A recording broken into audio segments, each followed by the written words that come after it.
The left spent way too long pushing their weird gender stuff on our kids. They insisted it was fine for boys to go to the bathroom with girls because everybody needed to feel included. We knew this was a recipe for disaster, and lo and behold, every parent's worst nightmare came true. Last year in Loudoun County, Virginia, a young girl was sexually assaulted in the school's bathroom by a biological male who identified as a woman and was wearing women's clothes.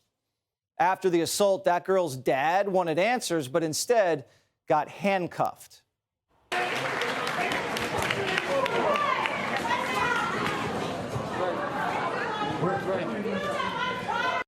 Parents just want their kids to be safe. Instead, moms and dads were labeled terrorists.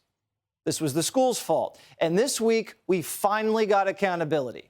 Scott Ziegler, the former Loudoun County Public Schools superintendent, and school spokesman Wade Bayard have been indicted for covering up the sexual assaults, plural, because that same boy was responsible for a second assault that could have been prevented, since these two idiots already knew about the first case and did nothing.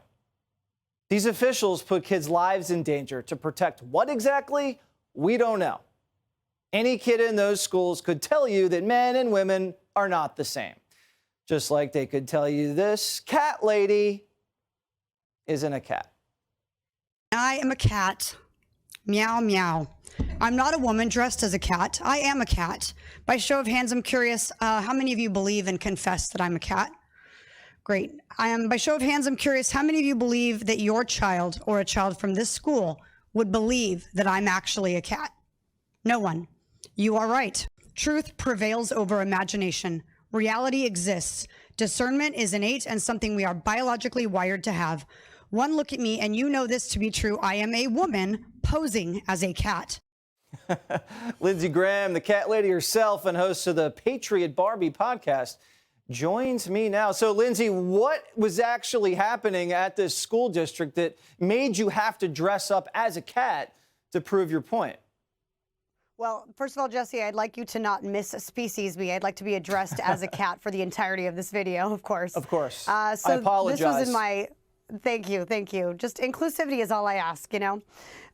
This was a local school in my neighborhood where there was a member of the school board whose name is Paul Bixler. He is a man. He's very clearly a man.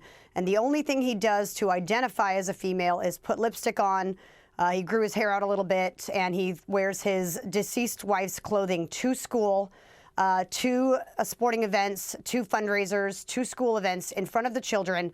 And believe it or not, he actually demands on being identified one of two ways, either Paul, which is a man's name, of course, or Miss Bixler. So it's very clear that he has a gender identity crisis. And not only does he appear in front of the children and insist that the children, you know, define him as a woman, but he sits on the board and he's making decisions for these children. And the point that I was trying to make as a cat was that, I mean, obviously, you can't just identify as whatever you want, and you can't demand that other people identify you as whatever you want. But someone with this kind of mental illness can enjoy that mental illness all they want in the comfort of their own home.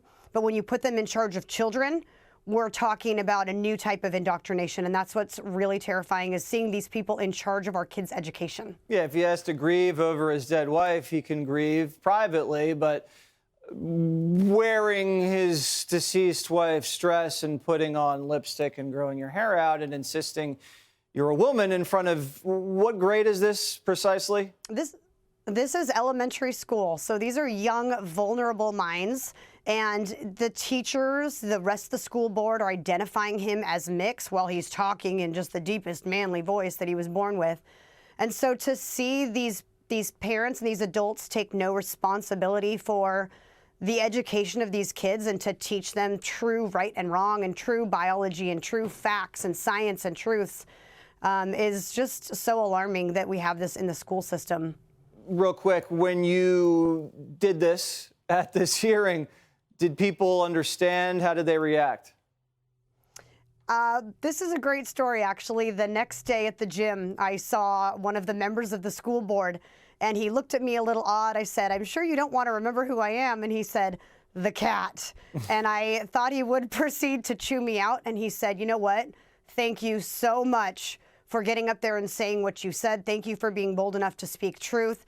I've been fighting this agenda. I've been fighting this teacher and this school board member. There are people on our side, and all it takes is just a few of us to stand up and speak truth and find those partners in crime, if you will, and then we really can unite together and fight back against this and save our children. What kind of exercises does a cat do at the gym?